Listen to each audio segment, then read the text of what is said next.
Hello YouTube, Infinite Magic community, Gandalf here. We have a brand new hero, Murong Jing, the latest limited hero to join us for the 2-year anniversary. Murong Jing brings probably the best kit we have seen in a limited hero so far, and he's fully viable at exclusive 0 as a key support hero that effectively quadruples your effective health by reducing the damage the enemy does by 45%, by having your entire team take 50% less damage, and of course effectively healing your allies at the beginning of each of his turn. At exclusive 1, what we'll see is he's going to be able to heal his team even more. 1, increasing the amount healed. 2, he's going to be healing at the beginning of every ally's turn as well, instead of just at the beginning of his own turn. At exclusive 2, he's going to be able to trigger this passive at the beginning of the battle, and wherever your team members fall below 60% the first time, they're going to get a big heal, and then further reduce the damage taken by 30% for 2 additional turns. This, although it's 30%, that actually effectively doubles the effectiveness of this. And I'll show you very briefly as we go into the formula of how this actually works. Because there's a cap on the damage taken, by the way, for the damage reduction side. I'll show you that very shortly. And finally, for exclusive 3, he turns himself into a bit of a Indreh. Whenever he's casting this skill proactively or casting one of the basic, he's going to be doing 150 and doubling that. If he has Spirit of Will of Sword on, and every single turn he takes, Will of Sword goes up until the life barrier converts into Will of Sword. He effectively get 160 free mastery, and these random targets towards enemy are going to hit for 1350 multiplier on internal injury defense based. Now, if they're not Sag City, that's already 150% of that. So think of that as like ignoring defense, 2000 multiplier to his 2000-ish? Yeah, 2000-ish multiplier to his defense. And if it's a boss, that's going to be like 3000 multipliers. So that's kind of like Indreh by himself at that level of damage without needing to have, a DMU to set you up. That is crazy for the amount of healing, survivability, and damage he brings all in one person. So with that said, let's go into the first part of his kit in terms of how much damage reduction can he provide. For simplicity, I've set space at 10,000 attack, 100% piercing, so we don't have to deal with defense mechanics. But there is actually a cap to how much damage you can reduce of the same damage pipe, and that is actually 75%. So you can see here I'm hitting 4,500, and that's getting reduced a little bit further because that actually reduces direct damage. It's a different type of debuff, so that it's okay that that's multiplicative. So basically what you will see is 0.655 times 0.5 times 30,000, and you saw that was 8250 in the last number. So that's how much damage I'll be doing. So effectively, the boss, if space was the boss here, now I'm doing about only 27.5% of the original damage, just all he's bringing along. So effectively almost quadrupling your health, right? Now let's see how this actually interacts with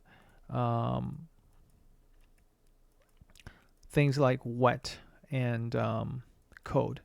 And what you will notice, this actually is an additive debuff for those of you who haven't figured that out yet. And I'll be able to showcase it very quickly by bringing a Thus, because Thus has a nice way of, whenever you hit Seth with basic attacks, you are going to get this little ripple here. And you can see, although this is a 40% reduction in basic attack dealt, you can see let's just make sure that the debuff is properly applied here. I think I think he's got some extra stuff on here that shouldn't exist. So basic dash damage taken should be just 0. Right, skill damage taken is 0. That should be 0.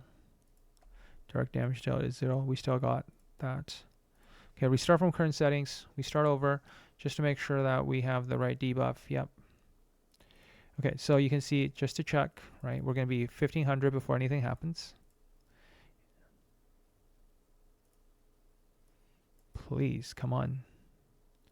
Why do you do this to me in videos? Why is my... I clearly checked off the box. Restart with current settings. Okay. To know we're doing this right is we should see 1500, right? 1500. Okay. So 1500 is right because it's 50% damage reduction.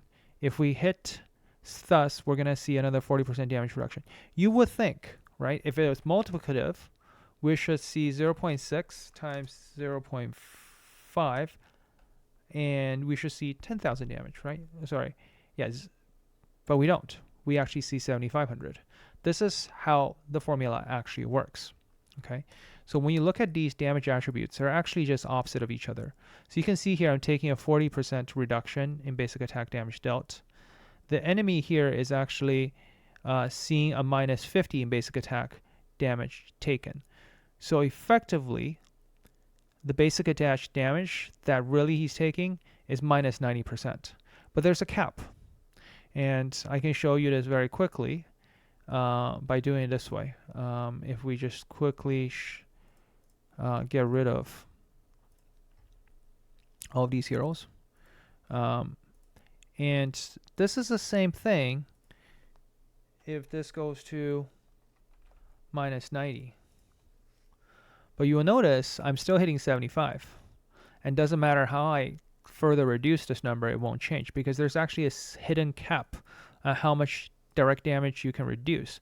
And this is true also for direct damage, dot damage, whatnot. There's a cap. So at 70%, it still works. And this is going to be 90,000, right? Because 0.3 times 30,000. So, but the moment it goes over 75, it's not going to matter. But what that does interact is, in the game, we have a whole bunch of things that boost basic attack damage, right? So for example, if space has basic attack dealt, we increase it by 100% because the fact that, we got, I don't know, we got Lydia boost for 30, we got Beatrix for another 45, so we're at 75, right? But the enemy can reduce it by 75%, let's say, for damage taken, right? Guess what? We're going to hit exactly the same because they're going to add to each other and reset that. But if the enemy has a whole bunch of excess, so for example, enemy now is with basic attack damage taken minus 9, let's just to make a nice rounded number, 100, right, from all of that, you're actually going to be then subtracting the 75. So you're back with minus 25. So that means the amount of damage we should be doing is just 25% less. So that would be 2250. There you go. What you will notice is when you start doing different damage types, so you can see if we have, so basic attack and skill damage, they're mutually exclusive. But direct damage and dot damage, so one of the other types, are not mutually exclusive. So they become multiplicative in nature. So what's really cool about Murong Jing's kit, it allows you to have those multiplicative effects. But that also means, right? Let's bring him back into the scene here.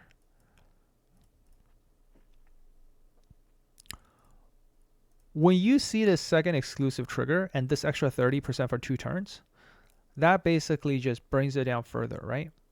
So that's why for us to be able to think about how we actually nuke these teams, we just need to find ways to stack beyond that particular threshold in one of the categories hard enough so that we can nuke them. Okay, so I know a lot of videos are going to talk about how impossible it is to kill this team now because of all of this, yada, yada, yada, yada, yada. No, I still think there might be a feasible way as long as we just stack one of the damage types, because there's only so much damage you can reduce based on one type of damage. Okay, so and we're gonna see that it's exactly why we saw Mekio was able to, you know, punch through Wukong just by simply getting the critical damage to a point so high that the 200% reduction wasn't enough, right? It just scaled up linearly from there. So with Murong Jing, yes, he's gonna be really strong. Don't get me wrong. I think what I'm realizing as after 2 to 3 hours of testing it, figuring out the damage formula is there will be ways to kill these teams. It's just we have to build our heroes a little bit differently. What he's going to be able to do is reduce our direct damage as well as reduce the skill damage, but it won't stack infinitely. So for example, you bring in Lydia, right? It's not like with Lydia. Now we're going to have 30% over there, right? And we're also going to have the damage reduces drastically, but this is actually because of the consolidation piece, right? Consolidation is 40%. It's direct damage reduction. So it's 0.6 times, that 7,500. That's how we got our 45. If the 30% plus 50% here is additive, so it's minus 8. So even if, edit attributes, right? Even if Lydia was able to do, say, 5% more basic attack damage, basic attack damage dealt was 5%, so 5%, but the enemy team here, right? They would have only gotten minus 80 here, right? Because of, all of that. You will still be hitting the same amount. But the moment we can get our basic attack damage over to those thresholds, we're going to be fine.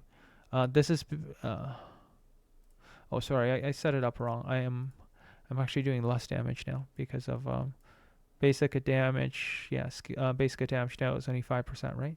So, yeah, and the enemy has like a ridiculous amount of damage reduction because now the direct damage is also now getting stacked on top of that, right? So direct damage, basic skill attack damage, 0, 0. Okay. Now it's normal. We should be back to that 4,500-ish. What's going on? Like I hate this because it's so annoying once these things get into play. Like I have to keep tabs of what actually got reduced because the direct damage is getting taken, but the basic is getting taken less, but I think the direct damage is also, I got a minus 120 here. So there's a cap for how much is reduced here. I believe it's another 45, right? Because if you think about it, if I take 0.25, the cap for direct damage reduction is also 75%. So you can only go so far. So if you take 0.25 times 0.25, then multiply that by 30,000, you're going to be exactly at this number, right? You can't reduce it further anymore. Like, see, I got another debuff on me, but do you see I'm still doing the same damage? It's not like these debuff are doing anymore. So as long as I take one type of damage and overstack it, we have ability to nuke some of these teams. So that's what I'll say. Like from his kit, right? I'm pretty sure enough content creator is going to go into detail of how his kit works and all of that. What you're here is to figure out how to beat these teams. And I think, that's, what you want to see in my videos. We're going to go over to the other screen where we kind of showed, the typical option of, what might happen here. We're going to change screens to the other account here. This is one way I was seeing things. So again, this is where you're taking advantage of just simply stacking a lot of damage that ignores defense from Henle stacking it up and bursting it through. Like this is possibly the tankiest setup you can have. I'm sure they can make it tankier with the maybe a Sultra in here with a Wukong and with their Echo specifically. You can put in Atkins if you want to try to burst through. You can try whatever you like, right? But what I feel like might be feasible to just simply try to burst this team down. Okay, and this is what we're gonna do. We're gonna try the likes of so what I'll say is, for example, you're going to reduce so much mastery. I mean, it's the reason why it's going to be really hard to burst it down. It's not because you can't surpass the damage. It's because the fact that he can heal, do that big heal whenever they're below 60% health, and he's going to do it when that gets triggered. So, like wins trigger part during the turn. That's the annoying part. Why I don't think you can burst it. You combined him with, like, you would need to do one big hit. So that's why what we're going to see on enemy teams is actually you're still going to see Eratos in here, which makes it impossible to nuke, right? I think this is the right team to go against it, and you can do your own testing. End of the day, it's gonna be drawn out battles. I don't think you can burst these teams any more effectively. I mean, that's what they were trying to do, right? Eratos had the issue of if you had your own Eratos, you just need to bring it down to 25%, and you're gonna be fine. They made it so that you effectively cannot do that. But what we might see happening is maybe a hero that has a lot of mastery that can surpass Wukong's law, right? Because Wukong's law provides 200% mastery reduction, right? Because we look at law of existence. Mastery existence increased to 200%. So basically, if you can get a hero to, I don't know, to like 400 or 500% mastery, you're gonna all of a sudden start scaling up really quickly. So let's just showcase that a little bit, right? Let's say you manage to, like, this is why it's really important. So for example, if you can get your like, let's just showcase this. Like, this is all like full stats, right? Like let's just look at Murong Jing's, a single hit from Murong Jing for a sec when we do this, right? Yes, this is going to offset from each other. Yes, I get it. Beatrix again becomes the additive component, but it's going to be, the Murong Jing is going to have the additive component, like all the reduction, but Beatrix and Lydia offensively is going to get you that 70% basic attack and skill attack damage in there, and dot damage, whatever. But Murong Jing is going to reduce that. What we're going to do is we're going to get just make our Murong Jing a little bit faster so he can actually go. Let's see, 2500. We're going to just say, in theory, like, you can get him, he's going to get, let's say if you can build him with like 200% mastery, or like put a little jacking here, right? Like put a little jack. He's 150 plus 100 from little jack. Then he's going to get, after you're going to survive the 9 turns. You're going to bring him to like easily 400% plus mastery. And let's just say you do that, right? Like, you can probably get him close to 500% mastery, actually, if I think about if you start him at close to 240, right? You can get him easily 240. Just focus on mastery for him. Like, just pick one stat to over-invest in. In 9 turns, he's going to hit 500 mastery. Just watch how that changes it a little bit, because of the fact that only Wukong is the only thing in this entire team that actually reduces mastery damage. So mastery resistance 200 over there, but you still got 300 mastery over here. So he's going to hit a ton, right? So let's just look at how much damage that actually does. You see how big the damage is, right? Yes, I get it's not enough to kill, right? But all of a sudden that makes a huge difference. If you think about building heroes at this point, like, if you spread your boosts, like, here's the thing, right? Like, normally when we build heroes nowadays, to maximize damage in PvE, what we often do is we kind of balance between main stats and these boosts, right? So I don't want to overstack in one. You want to even out your increasing mastery as well as your increasing mastery as well as your increasing defense. However, what ends up happening is, because of the multiplicative effect, right? So you don't want to increase just one of them so much.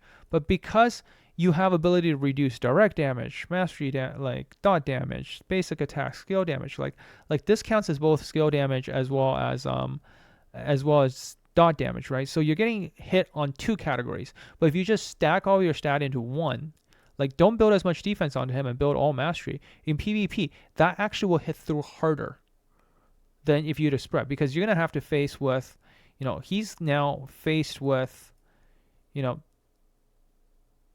direct damage, like this dot damage is reduced, right?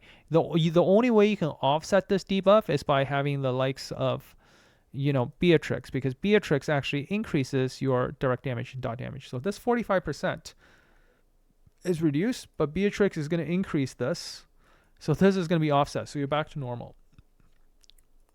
So there's nothing on the enemy that increases defense. So if I can actually get a defense up, right? If I can get a defense up, and now all of a sudden he's going to have 60% extra defense, right? So that is going to be scaling very quickly, right? Imagine putting a defense up now on the team, right? So, or putting DMU in here actually will be really good, because DMU has the attack up, right? Sorry, the defense up on one of the skills. And now you can see that just scales multiplicative straight up, right? You see now we're hitting like 180s, right?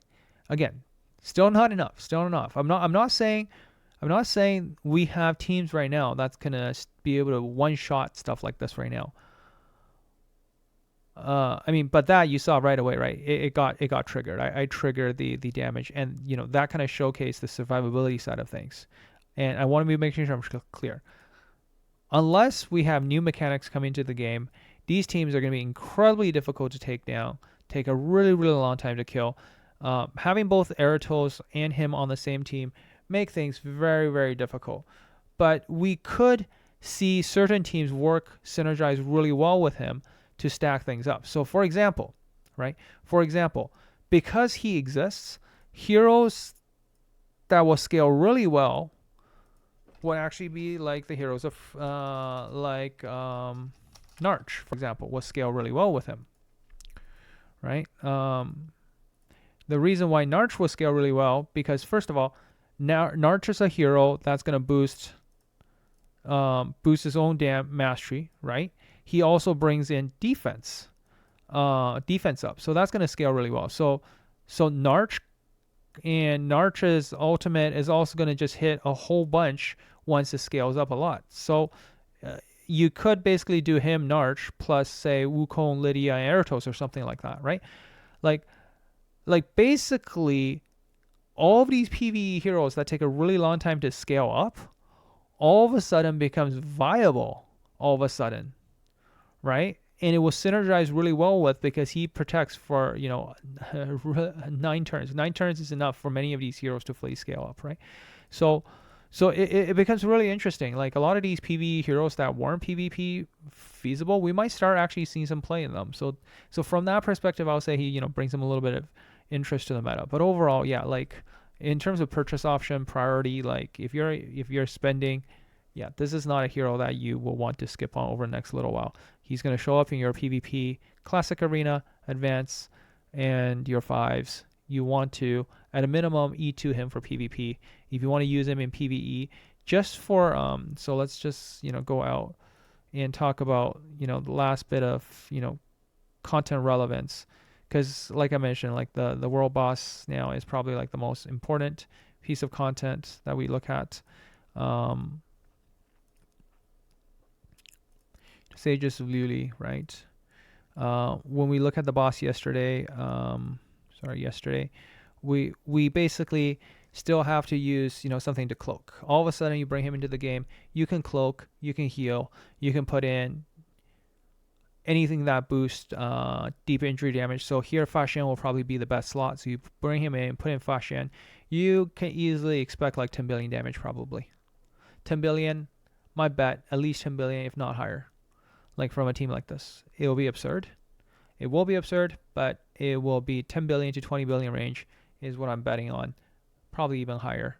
The only reason why people are dying is because the boss died so many times that it's one-shotting us or whatever. But because of the damage reduction from him, we won't get one shot either. So yeah, we're going to see some crazy, crazy, super high numbers with him around. You know how we have new this achievement challenge, Ride the Wave? And I was like, when the heck am I going to do 45 bill damage? Well, you know how Absol Prison, and you can see my results here on my teams. Well,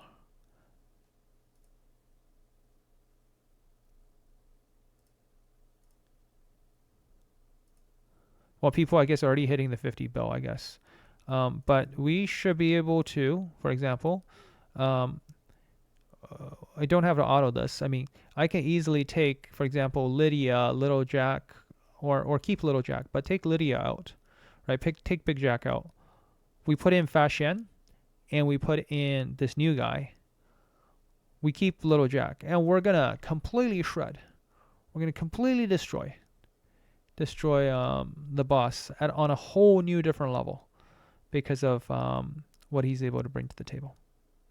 So yeah, with that, I think I rambled on long enough. I think I made my point. Hopefully, you know, I know it's around the anniversary. All the other content creators are gonna be, you know, going on about him. Hopefully, this gives you some ideas around team composition that you can actually use against this team. How to really take advantage of his 9-turn stall. Start thinking about, you know, the non-conventional heroes that actually work really well in PvP with him, as well as understanding there's actually a cap to the maximum damage reduction you can do. So yeah, you can only reduce damage up to 4-fold for a damage type. But if you think about, you know, just purely from dot damage and basic attack, or direct damage and basic attack, you can maximum to, you know, 4-fold for each. So that's 1/16 of what the boss was doing before. This also applies true to consolidation, right? So consolidation, in combined with what he's able to do, you're already at that limit. So putting him and Lydia onto the same team, effectively, you've got it all covered. You're getting the direct damage, dot damage. You're taking 1/16 of the damage before, straight up, because 30% plus whatever he's bringing to the table, Lydia plus him combined, you're set. You're already at the maximum of damage you can do from there. If you want to reduce the boss's damage any further, you're going to have to look at reducing its attack, if it's attack scaling, right? Okay, hopefully that helps. You know, that's kind of the video, and I'll catch you guys in the next one. Remember, you don't have to summon on the first day, right? September 1st is when my code is available, so you can save for all of your spending. Just hang on for a couple more days, and that extra 5% is coming. I have some saved up summons, so for those of you who have saved up summons and can't absolutely wait to summon, tomorrow I will go to the main Discord, and I'll try to coordinate with other players and content creators. Just come to the main Discord. I'm going to be live streaming the summoning events, encouraging other summons. We'll do like one quick summon video so we can get a lot of summons in. Have people, I know a lot of you like to enjoy watching summons, so that'll be kind of the first fun event.